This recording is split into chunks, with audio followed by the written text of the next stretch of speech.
Alright, welcome back to another episode of Cooking with a Veteran. I'm your host, Dave Rogers, and today we're going to be making jambalaya. And some people say jambalaya is simply gumbo with rice in it, and that's not true. Jambalaya actually has certain ingredients that you use.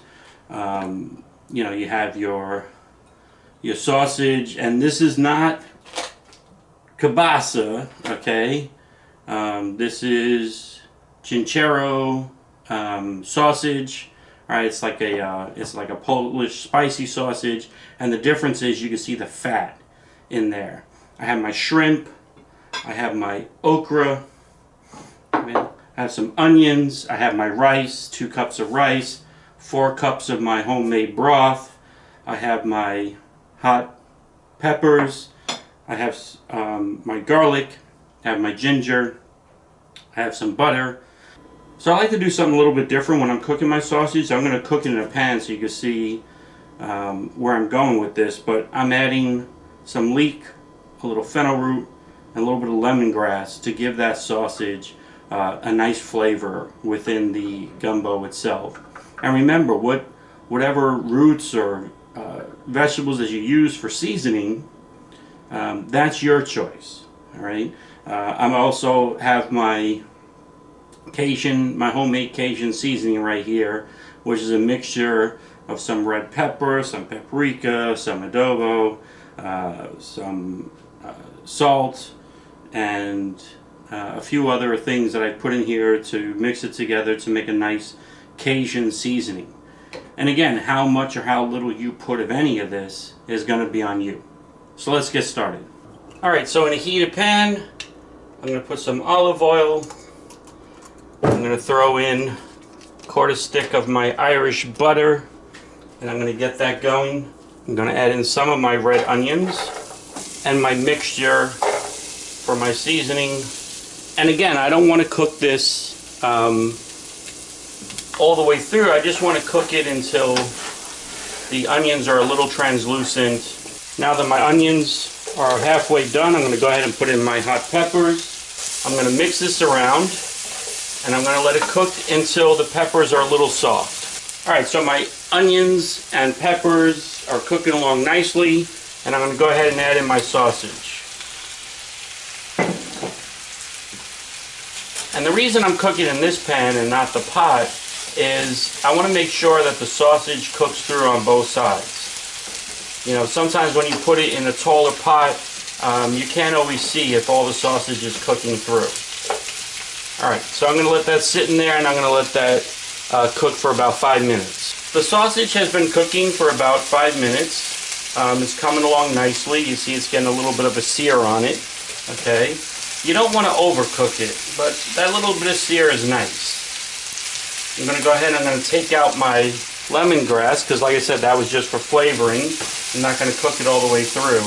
So the sausage is coming along beautifully. It smells amazing. I'm going to go ahead, I'm going to put this over to the side for now. I'm going to grab my big pan, which I put in some onions and peppers, garlic and ginger. I'm going to get that going.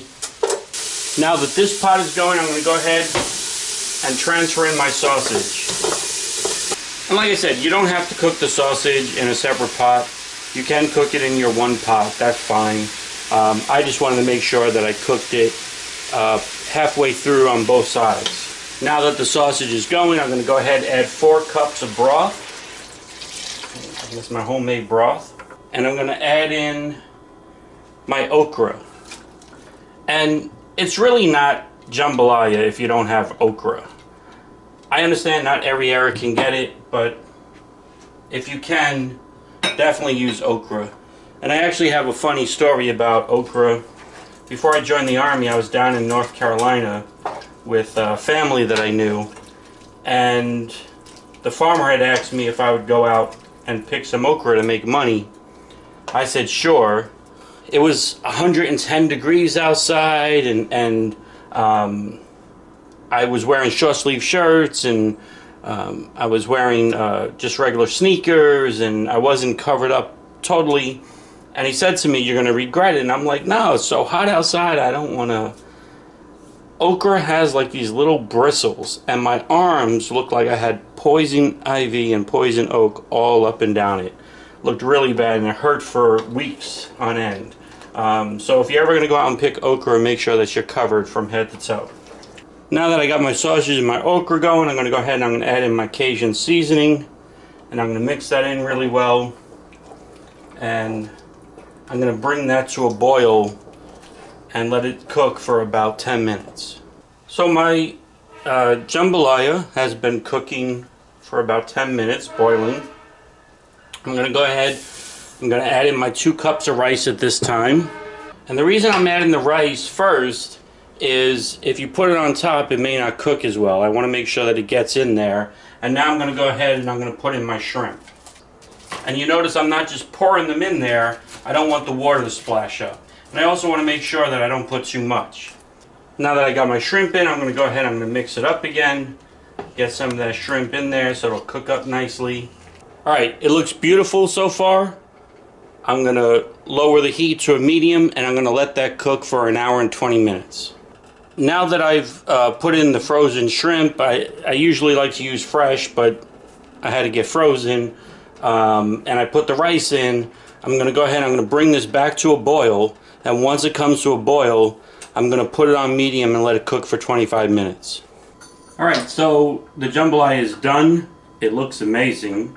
And as with every meal comes my favorite part, the tasting. It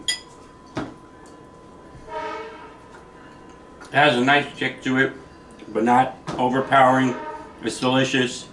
We hope you enjoyed joining us today. If you like our Cooking with a Veteran show, make sure that you like below, share and follow. And if you have any suggestions of meals that you'd like to see, go ahead and send me a message. Until next time, hoorah!